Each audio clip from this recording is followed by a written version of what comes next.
Shalom pemirsa CB Indonesia, senang sekali pada kesempatan indah kali ini saya bisa berjumpa lagi bersama dengan pemirsa sekalian. Pada kesempatan kali ini saya akan membawakan sebuah bacaan firman Tuhan yang terdapat di dalam buku Bersama Tuhan di Waktu Fajar. Buku ini dituliskan oleh Nyonya Ellen G. White, yaitu salah satu penulis Kristen di mana ketika masa hidupnya dia mendapatkan ilham langsung daripada Tuhan, sehingga ia menuliskan hasil pikiran tersebut di dalam buku-buku yang bisa kita baca sampai dengan sekarang ini. Bacaan kita kali ini terdapat di dalam halaman 54. Tapi sebelum kita lanjut untuk memasuki pembahasannya, saya ingin agar saudara mau mengundang orang-orang di sekitar saudara untuk duduk menonton bersama, sehingga bacaan akan saya bawakan sebentar dapat kita semua dengarkan, diskusikan, dan kita pahami bersama-sama. Bacaan kita kali ini berjudul Tuhan memberikan setiap pemberian yang baik. Saudara juga bisa membuka Alkitab dalam kitab Yakobus 1 ayat 17. Yakobus 1 ayat 17, setiap pemberian yang baik dan setiap anugerah yang sempurna datangnya dari atas, diturunkan dari Bapa segala terang. Padanya tidak ada perubahan atau bayangan karena pertukaran. Nah, jadi saudaraku sekalian, pada kesempatan kali ini kita akan sedikit membahas mengenai bagaimana Tuhan memberikan kepada kita di dalam kehidupan kita itu. Dia memberikan apa yang baik yang kita butuhkan sesuai dengan kehidupan kita masing-masing. Hati Tuhan rindu terhadap anak-anaknya di dunia dengan satu kasih yang lebih kuat daripada kematian. Di dalam memasrahkan anaknya itu, dia telah memasrahkan segenap surga kepada kita dalam satu pemberian kehidupan juru selamat dan kematian serta pengantaraannya. Pelayanan malaikat-malaikat, roh yang memohonkan, Tuhan Bapa bekerja di atas segala perkara. Perhatian yang tidak putus-putusnya dari makhluk-makhluk surga, semuanya dikerahkan demi penebusan umat manusia. Nah, jadi di awal pembahasan kita kali ini dikatakan bahwa hati Tuhan itu sangat rindu kepada kita semua. Dia itu memiliki kerinduan agar kita semua itu diselamatkan daripada kita itu menjadi orang-orang yang binasa. Dan juga dikatakan bahwa apabila kita membaca kembali Alkitab, di situ ceritakan bagaimana kehidupan Yesus Kristus, di mana yaitu sebagai Tuhan, yaitu datang ke dunia ini dan juga menjadi 100% manusia seperti saya dan saudara. Dan juga selama masa hidupnya dia itu memberikan contoh tabiat yang baik dan benar. Dan kita ketahui bersama, di akhir kehidupannya itu dia itu disalibkan dengan tujuan untuk menebus dosa kita semua, saya dan juga saudara. Dan juga melalui hal tersebut Tuhan ingin agar kita itu memiliki hati yang rendah, yang mau untuk menolong orang-orang yang berkesusahan di sekitar lingkungan kita. Apakah kita meremehkan anugerah Tuhan itu? Apalagi yang patut dilakukannya? Marilah kita menempatkan diri kita di dalam hubungan yang baik dengan Dia yang telah mengasihi kita dengan kasih yang ajaib. Marilah kita menggunakan kesempatan yang telah diberikannya kepada kita supaya kita dapat diubahkan menjadi serupa dengan Dia dan dipulihkan kembali ke dalam persahabatan dengan malaikat-malaikat yang melayani, ke dalam hubungan yang harmonis dengan Tuhan Bapa dan Anak itu.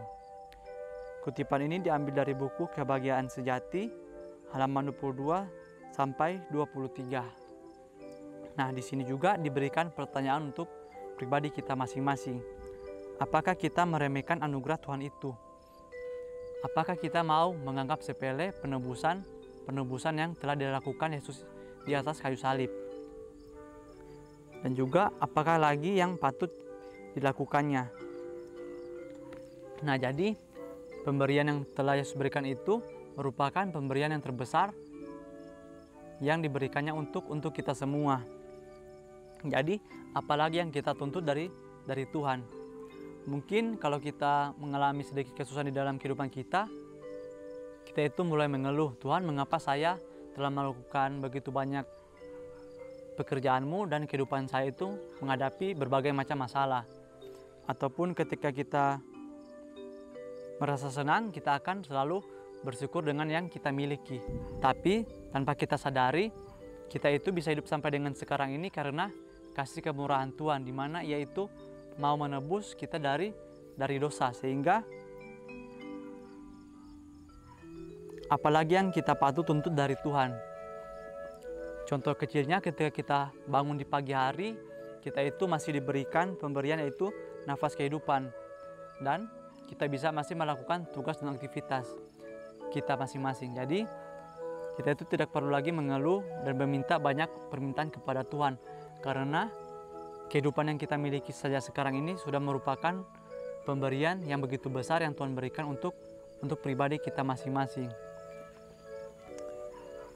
Dan juga dikatakan di sini, marilah kita menggunakan kesempatan yang telah diberikannya kepada kita supaya kita dapat diubahkan menjadi serupa dengan Dia. Jadi di dalam kehidupan kita sekarang ini, marilah kita memperbaiki kehidupan kita dari hari ke setiap harinya, sehingga lama-kelamaan kita bisa mempunyai tabiat yang serupa dengan Yesus. Dan juga apabila saatnya tiba, kita itu akan dipulihkan dan diangkat ke surga sehingga kita bisa berhubungan dengan malaikat-malaikat dan melayani Tuhan di sana dengan hati yang setia, dan juga dengan kebahagiaan yang tulus yang kita rasakan dari dalam hati kita masing-masing. Alam dan Wahyu menyaksikan kasih Bapa. Bapa kita di surga adalah sumber kehidupan, kebijaksanaan, dan kegembiraan. Lihatlah benda-benda alam yang indah dan menakjubkan. Pikirkanlah penyesuaiannya yang mencenangkan terhadap kebutuhan-kebutuhan dan kesukacitaan. Bukan hanya kepada manusia, juga untuk semua makhluk ciptaan lainnya. Nah, jadi jika kita melihat di sekeliling kita, begitu banyak keindahan yang kita lihat. Contohnya gunung-gunung, rumputan, laut, pantai, lembah, langit yang indah, dan juga begitu banyak sekali yang Tuhan ciptakan di alam ini. Dan ini semua Tuhan ciptakan itu bukan hanya untuk manusia saja, tetapi Tuhan ciptakan ini untuk hewan-hewan juga, dan juga berbagai macam makhluk di dalam dunia ini. Sehingga kita sebagai manusia itu yang diberikan akal sehat, akal budi, marilah kita menggunakan akal kita untuk menjaga alam ini, dan janganlah kita merusaknya, karena alam ini juga merupakan salah satu pemberian Tuhan yang harus kita jaga dan kita lindungi. Dan janganlah kita merusaknya karena ego kita untuk memuaskan keinginan kita sendiri.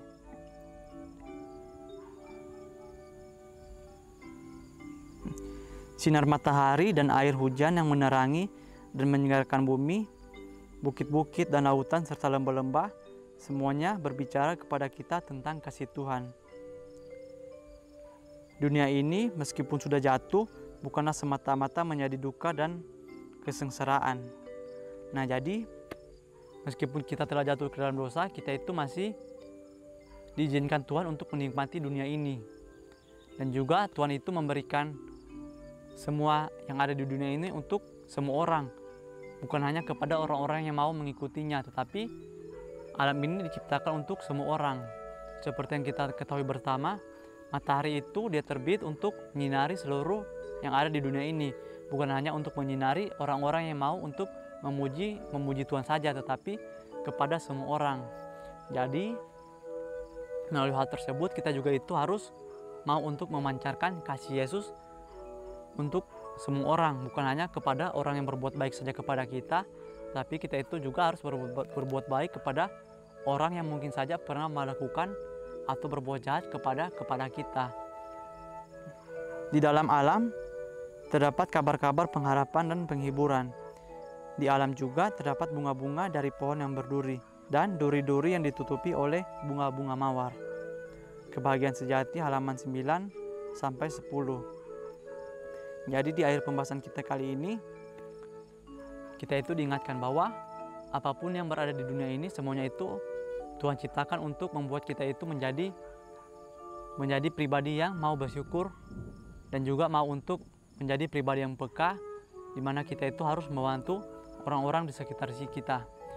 Seperti yang saya katakan sebelumnya, contoh matahari, air yang mengalir dari sungai, udara, semuanya itu Tuhan ciptakan untuk kita semua. Begitu juga dengan kehidupan kita. Marilah kita mau untuk membantu semua orang tanpa memandang siapapun itu. Mungkin ini saja pelajaran yang bisa saya sampaikan kali ini. Kiranya melalui pelajaran ini kita bisa lebih menghargai apa yang Tuhan berikan di dalam kehidupan kita. Dan kita juga tidak perlu lagi meminta begitu banyak kebutuhan kepada Tuhan, karena Tuhan itu Dia Maha mengetahui dan Dia juga mengetahui apa yang kita butuhkan dan bukan yang kita inginkan. Jadi mungkin saja apabila kita memiliki banyak keinginan dan keinginan tersebut belum dikabulkan, kita itu jangan berkecil hati. Mengapa? Karena segala yang kita butuhkan itu sudah Tuhan sediakan di dalam kehidupan kita. Jadi janganlah kita memikirkan begitu banyak hal. Dan kita itu harus lebih bersyukur dengan apa yang kita miliki sekarang ini. Sampai bertemu lagi di pembahasan berikutnya. Saya bawa dalam nama Tuhan Yesus. Terima kasih. Amin.